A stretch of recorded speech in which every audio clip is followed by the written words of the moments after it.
2015年3月、末期ゲーム機の王者がスマートフォンという藪の前に立ちました。世界中が本丸ごと乗り込むのかと注視する中、任天堂が動かしたのは本丸ではありませんでした。放ったのは一本の軽い矢です。翌年、藪は世界規模でなります。第13系、打草鏡だ。草を打って蛇を驚かす。高専系の最初の知恵で、この会社の2年間を読み解きます。2015年3月17日。任天堂は DNA との業務、資本提携を発表します。柱は2つ。任天堂のキャラクターを使ったスマートフォン向けゲームを共同で開発・運営すること。そして、機器をまたぐ会員サービスを共同で作ること。注目すべきは選ばなかった道の方です。単独で本丸をスマートフォンへ移す道。それをこの会社は選びませんでした。出資の形もよく見ると非対称です。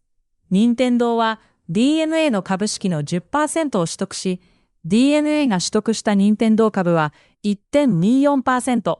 金額はどちらもおよそ220億円でした。同じ金額でも意味が違います。任天堂にとってこの220億円は本丸の外に置かれた矢の予算でした。失っても倒れない重さ。当時のスマートフォンゲーム市場は急拡大の真っ只中にありました。ただし、栄枯もまた激しい。昨日の首位が今日は消えている。そういう藪です。中に何がいるのか、外からは見えません。読めない藪に会社の名前と歴史が載った本丸を入れる。それは偵察ではなく、賭けになります。任天堂が藪に差し入れた矢は、よく見ると3本あります。1本目、DNA との共同開発。単独では打ちません。2本目、キャラクターのライセンス。後に世界を騒がせるポケモン GO は、開発も配信も、米国のナイアンティックが担います。3本目、持ち分法という距離。ポケモン社への任天堂の議決権は 32%。連結の外に置かれた関与です。どの矢も本丸を出ていません。ここからは分析です。矢が矢であるための条件は3つあります。第1に軽くいること。失っても本体が倒れない重さにとどめる。第2に景気を持つこと。市場の反応が数字になって返ってくる仕掛けを持つ。第3に引き返せること。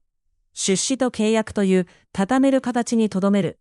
この3つが揃って初めて偵察になります。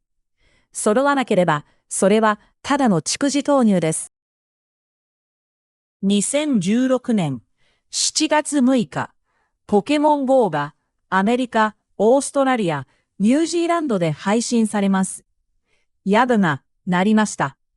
社会現象という言葉が追いつかない規模です。日本配信を迎える7月22日までの間に、任天堂の株価はおよそ2倍まで駆け上がります。矢を放った会社の株が、藪の音だけで2倍です。その7月22日、任天堂自身が市場に1枚の文書を差し出します。ポケモン GO の開発配信はナイアンティップであり、ポケモン社は議決権 32% の持ち分法適用会社である。したがって、連結紡績に与える影響は限定的。株を買い上げていた市場が見ていなかったのは、藪の持ち主が誰かという一点でした。翌営業日の7月25日、任天堂株はストップ安となります。ここまで一行にします。本丸をかけずに藪を叩け。蛇の正体を見てから兵力を配れ。この知恵の名前は1000年前、一人の賢霊の論裁から生まれました。36系の第3部、高専系。形勢が定まらない相手をこちらから攻める6系です。打草強打、杓子冠根、長孤離山、翼金故障、放線引力、金属金王。その先頭にこの系は置かれています。原文の言葉は、草を打って蛇を驚かす。ただし、面白いことに、この言葉はもともと兵法の教えではありませんでした。K の構造は3つの動きでできています。叩く、軽い接触でやぶに音を入れる。本丸は温存したままです。聞く、帰ってきた音を契機で読む。熱狂も誤読もすべてが情報です。配る、蛇の正体を見てから本丸の兵力を配る。要は3番目です。偵察は配分を変えるためにあります。10世紀、南東の時代、東都という県に往路という県令がいました。宋の帝文法が書き残した南東金次によれば、この県令、職務より蓄財に熱心な人物です。ある日、民が連盟の訴状を役所に持ち込みます。訴えられたのは県令本人ではなく、その部下、守護の収賄でした。訴状を読んだ往路の手が止まります。並んでいる手口は、どれも身に覚えのあるものでした。動揺した県令は、判決文の代わりに、こう書きつけてしまいます。汝は草を打っただけだが、我はすでに蛇のごとく驚いた。汝草を打つといえども、我すでに蛇に驚く。民が叩いたのは草、つまり部下です。しかし驚いて飛び出したのは、藪の奥にいた蛇、県令自身でした。もともと、この故事は、戒めです。うかつに草を打つな、蛇を警戒させるな、という失敗の記録でした。ところが、後世の兵法家は、これを裏返します。蛇が出てくるなら、わざと撃てばいい。正体の見えない相手には、軽い一撃を加えて、反応で正体を暴け。戒めは、偵察の技術に生まれ変わりました。任天堂の矢を読み解く鍵は、この反転にあります。蛇を見た者はどう動いたか。矢の続きとして、2016年12月15日、スーパーマリオランが iOS に配信されます。これも本丸ではなく、矢でした。そして本丸の投入先は、矢部の外にありました。2017年3月3日、任天堂スイッチの発売です。スマートフォンの熱狂を確かめた上で、この会社は本丸を自分の庭に立て直しました。この K の限界も置いておきます。